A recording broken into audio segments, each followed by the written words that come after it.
Em dic Laia Aguilar, soc enfaltradora i vaig venir als 21 anys a viure al Clot de la Móra. És una masia mil·lenària que està aquí al Pla de la Calma i està amb un mirador natural. El fet de jugar amb els recursos naturals que em trobo aquí, més la criança dels meus 5 fills, m'ha donat la possibilitat de tenir un ofici de mica en mica i amb els anys. El que m'agradaria molt amb tots aquests vídeos és donar visibilitat a el que són les fibres de la llana. És un recurs que tenim que és natural i que en aquests moments acaben sent en moltes situacions com un residu. Per tant, si li donem aquesta visibilitat i aquesta viabilitat, serà important i interessant pels pastors, pastores i per les nostres terres. El taller que farem avui és drap de llana.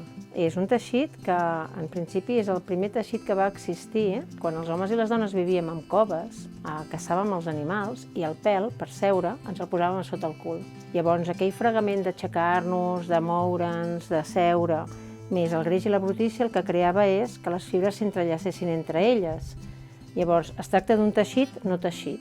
Llavors, què és el que farem? En aquest cas és una estoreta, però també penseu que en funció de la vostra creativitat, si el feu més gruixut, poden ser uns estalvis per la taula, perquè la llana és mala conductora. Si els feu petitons, el que podeu fer és que siguin uns agafadors per la cassola, perquè és ignífuga. I bueno, té 1000 maneres i 1000 possibilitats de creativitat. Per fer el taller necessitarem llana, que és la protagonista, aigua i sabó. L'aigua, si pot ser una mica templada, molt millor, perquè les fibres de llana tenen microscòpicament com unes anelletes i de manera que així es va dilatant. Després tenim una estoreta, perquè l'aigua no ens rellisqui cap al terra i ens mullem, una tovallola per eixugar-nos, i us he dut també fibres d'altres tipus de llana que es van tenyint també amb espècies i amb branques i el ferro també ens pot ajudar. I després us he portat també fibres de lli, que si podeu aconseguir són fibres vegetals i enllaçades amb la llana donen aquella sensació com d'entramat. Ara el que farem és agafar la llana i posar les fibres de llana sempre que unes es sobreposin sobre les altres i les anem posant així. Fem una capa molt fina, perquè a vegades volem estalviar feina i fem una capa molt gruixuda, però després per enfaltrar això és com una mica complicat. Llavors tinc una primera capa en què les fibres les he posat així. Ara agafo més llana i el que faig és canviar la direcció de les fibres. I ara ho faig d'aquesta manera. També una segona capa més fina. Ara en posaré una tercera. I el que fem és tornar a canviar la direcció. Ara, quan ja tenim les capes posades i hem decidit que en fem 3, en aquest cas, ara el que posarem és l'estoreta, que el paper que té l'estoreta és que com que tenim les fibres que de seguida es poden bellugar, al posar l'aigua no se'ns belluguen, estan atrapades de manera que no fem malbé. Jo el que vaig fent és anar posant aigua i de tant en tant anar fregant, que heu vist que tenia el sabó a l'aigua perquè així està una miqueta més tou. Llavors vaig agafant i vaig deixant aigua. No tingueu por, perquè a l'haver-hi l'estoreta, l'aigua tampoc rellisca i l'aigua també ho reté. Com veieu, vaig fregant perquè es vagin mullant les fibres i alhora es vagi retenint el sabó amb elles. Ara veieu que està tot com molt més xafadet i vol dir que les fibres ja estan totes empapades. Ens ajudem amb la mà perquè veureu, no és que ho feu malament, sinó que les fibres en principi s'enganxen cap a l'estoreta. Ja està. I ho tenim tot moll. Ara què fem? Ens eixuguem amb les mans amb la tovallola perquè si no és quan és molt dificultós d'agafar. I agafem i fem una decoració. En aquest cas agafo lli i en faig com un motiu. I em direu com pot ser que després aquestes fibres quedin atrapades, perquè la mateixa llana s'enfaltrarà agafant-les.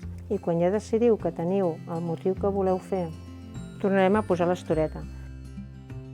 Si veieu que esteu molt empapats, no cal, i si no, torneu a posar una mica d'aigua i una mica de sabó. Ara el que farem és treballar mecànicament. Llavors comencem a treballar. Com veieu, vaig canviant les direccions, perquè penseu que és un teixit que és com el desordre que el vols anar entrellaçant. Com us he dit abans, aneu acompanyant a l'aixecar l'estoreta perquè a vegades queda una mica atrapada a les fibres. Ara veieu que hi ha el mateix teixit, és que això ens enganya, això està humit i sembla que ja s'hagi agafat, però si miréssiu i estiréssiu una miqueta veuríeu que es desfà tot i que tot això d'aquí es quedaria separat. Per tant, hi tornem.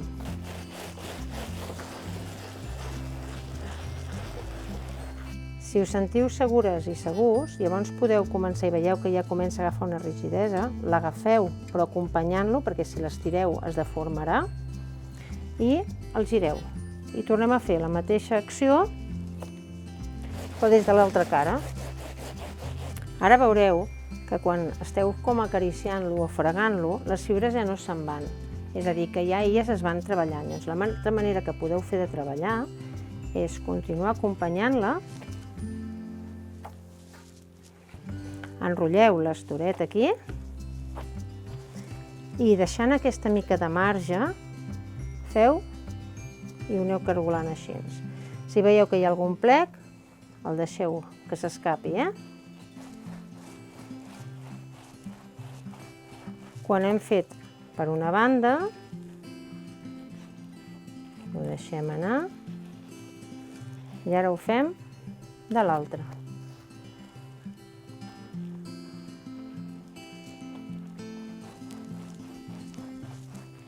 Si us fixeu, la textura serà diferent, la consistència també i la mida també es va encongint. Penseu que la llana quan s'encongeix pot arribar a encongir un 30%. Ara ja el tenim mig enfaltrat. El cert és que tot enfaltat encara no el tenim. Per tant, és el moment que si la forma que teniu per fer el vostre disseny us molesta que els marges no siguin ben retallats, el que podeu fer és tallar. Llavors jo recomano marcar-vos una mica amb el dit i llavors tallem aquests marges que potser no us agraden. Ara què és el que hauríem de fer? Tornar a enfaltrar. Podeu treballar d'una altra manera, que és sense por, però amb suavitat anar apretant. Anem fent així, però de mica en mica i de tant en tant anar obrint perquè no se'ns enfeltri i se'ns quedi atrapat tot, que no ens quedarà una bola. Veiem que tot està bé i ara ho podem fer al revés. I tornem. Sempre és amb dolçor, però pots arribar a fer pressió.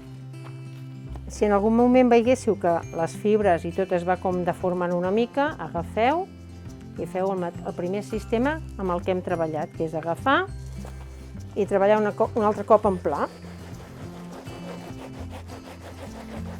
Un cop portem bona estona enfaltrant, la manera de comprovar si aquest teixit està enfaltrat és agafar com abans i mirar si les fibres us segueixen. Si no segueixen és que entre elles estan atrapades i ja no us acompanyen, i l'altre, si no miráis quina textura té. Si veieu que això ja és la textura o la consistència que us interessa, ja no caldrà.